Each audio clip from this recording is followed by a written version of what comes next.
Hey everybody, Rex Chicken. All right, I'm about to take you to Crazy Town with me.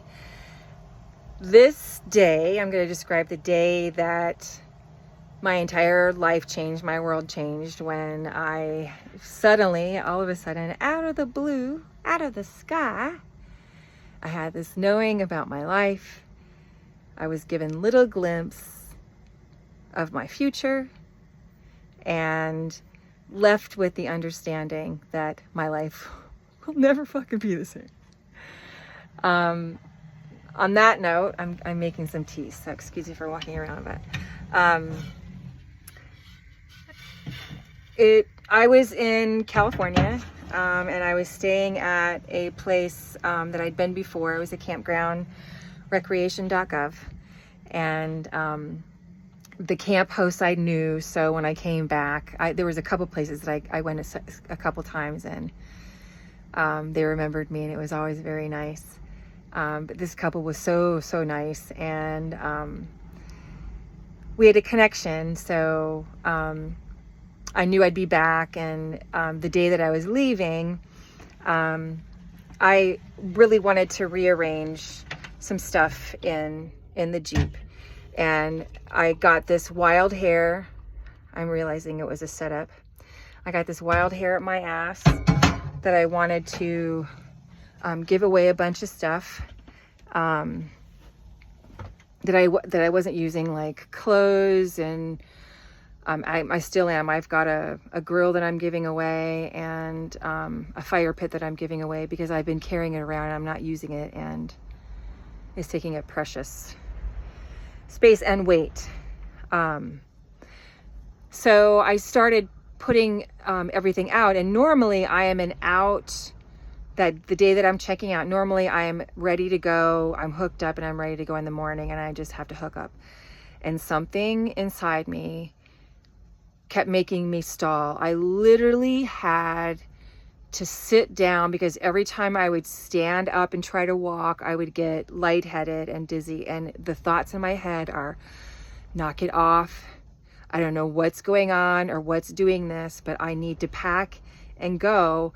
My cell phone had died. I didn't know what time it was, but I knew it was getting the lag that was going on. I knew that I was getting close to checkout time, right? I was actually a few hours away, but I normally am out well before.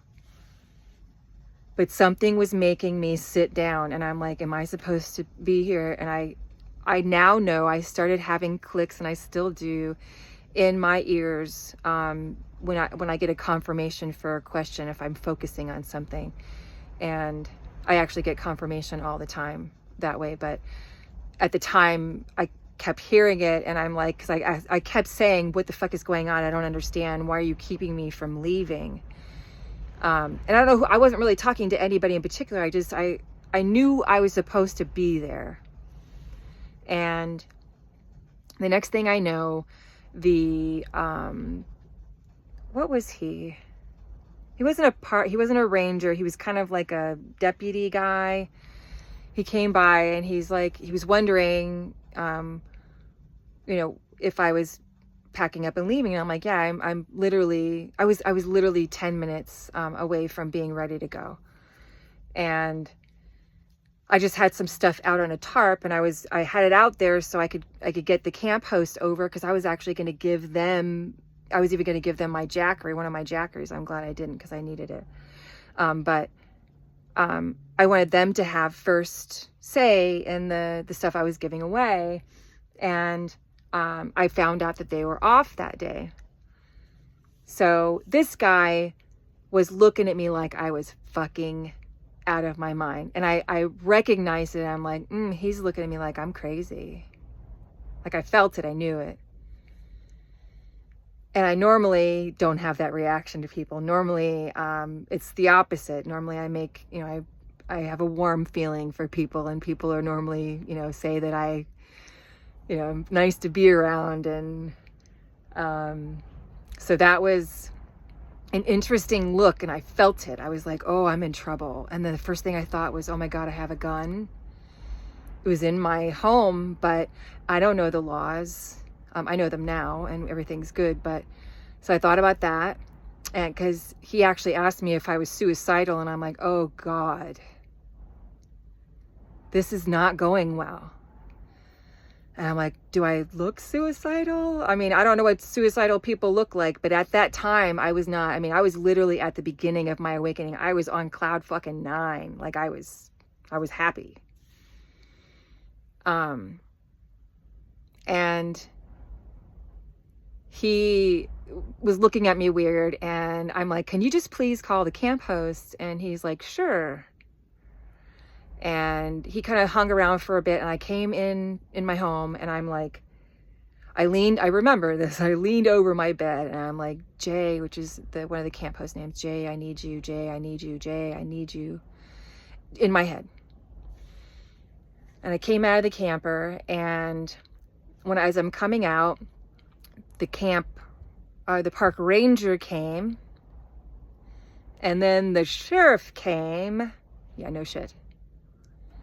Turns out that the guy that was getting in the space after me tried to get there early, was pissed off that I was there, so he complained to the management, and apparently they called the sheriff as well because I looked nuts.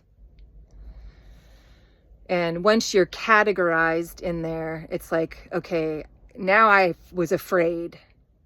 I was like, now I got to be careful about, So sheriff comes, and the couple that, the camp hosts, they show up, and I was like, what are you doing here? It's your day off.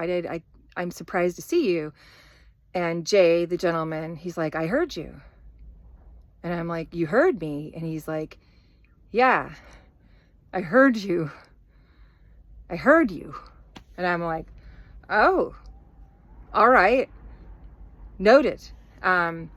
They were pulled away by the camp manager there, and they were working. So, I mean, that's what they do for work. So I don't blame them for protecting their job, right? So they were pulled away. They were not permitted to help me repack my camper, even though they, wanted to help me.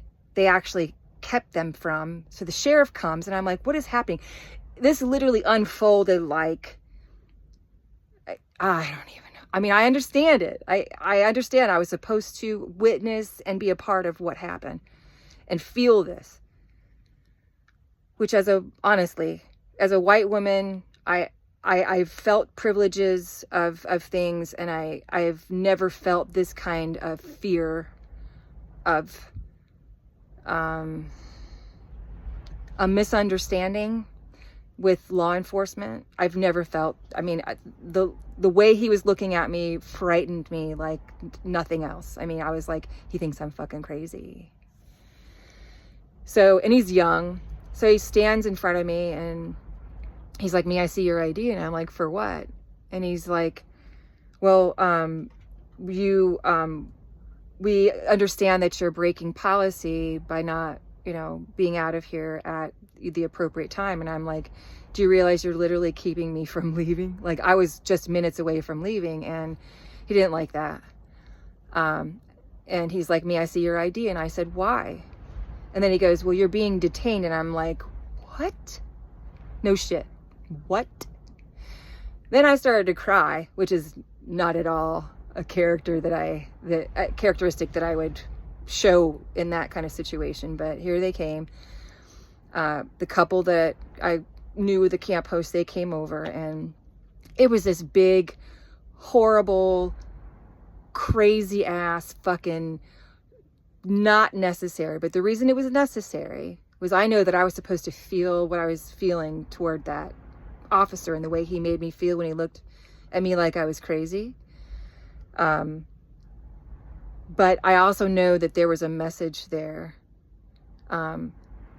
for the people. Like, I was supposed to witness what was happening and how people get treated. Like, I would never have been treated that way. I've never been treated that way. Like, I'm crazy. But apparently in that area in California, they have people that, it's like, listen, I've got a brand new fucking Jeep and camper. I don't know how you'd look at me and think that. Again, that's what I was thinking. That's in my mind was thinking, I'm not going to encounter anything like this. But I did. I absolutely fucking did. But the what I took from that mostly was the telepathic piece.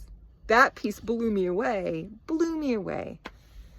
But before that, how I knew that things were different, how I knew that having to sit down was something that my guides were telling me. The day before, I was doing something outside. I started to get, I don't remember if I was getting lightheaded or something, but I remember grabbing the end of the picnic table and just, you know, trying to gather my, I don't know, my vision or something. And I all of a sudden felt and knew that every person in my life that has ever come into my life, that has ever taught me like a really big life lesson, I have a soul contract with. The most important soul contracts, usually your family, the hardest lessons that you have, the ones that really dig deep, that leave the big scars, the lessons that hurt the most. Those are usually the people or the beings that are in your life outside of this existence that agreed to come to this earth and this existence, this painful existence, to help teach you a lesson. So imagine somebody that you love with all of your heart, dedicating a piece of their existence to being a horrible being for you so you can learn what it feels like to have that type of experience. That hit me hard. And this is all stuff that I understood. It's like, okay. And it helped me literally forgive, because I understood that it's all about lesson plan. We have an agreement with everybody that has hurt us and helped us along the way. We have agreements with. We've had lifetimes with these beings. Once you have a knowing like that, getting a 9-to-5 job and going back to corporate America is not possible. And then finding out that I'm an Andromedan starseed here from the future to start my lineage.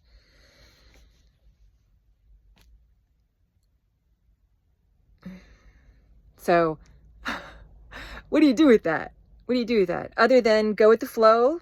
I've been following my instincts. I am thriving. I am learning. I'm growing. I'm expanding. I am watching things get brighter and more beautiful around me, and things are becoming easier. And I'm just glad it's finally happening, because this shit's hard, and it's going to continue to be hard. But I'm here to help people. So if you see this video, I am at the place where I'm absolutely available to anybody. If they need to talk to anybody or have questions about spiritual awakening, or not that I have all the answers, but I can certainly share part of my journey and help you. I am not someone who would ever charge money for anything. This is one thing I spoke with the person that taught me Reiki. I'm like, why are you not men in blacking this shit the entire world if you can move this kind of energy? And then in studies, I realized it was me that was moving the energy, not her. She was just the catalyst, showing me in my energy field how to handle that. So we're all healers. We can all heal ourselves. We have that ability to heal ourselves. And then medbed. I mean, the shit that I know, I don't fucking get it. But it's all working out and it's fun. I'm having fun at this point. I'm a little bored. So I'm kind of looking forward to a road trip, but yeah.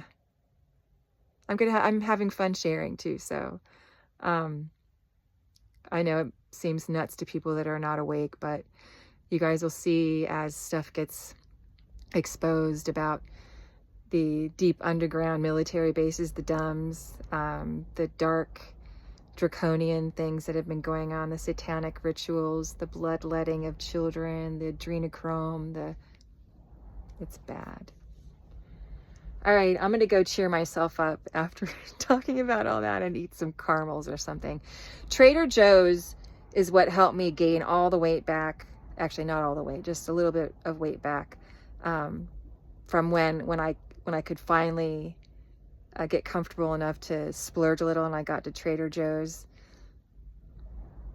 Almonds, their dried organic banana chips. Jesus. I could eat pounds of that shit. And I have sat here and eaten pounds.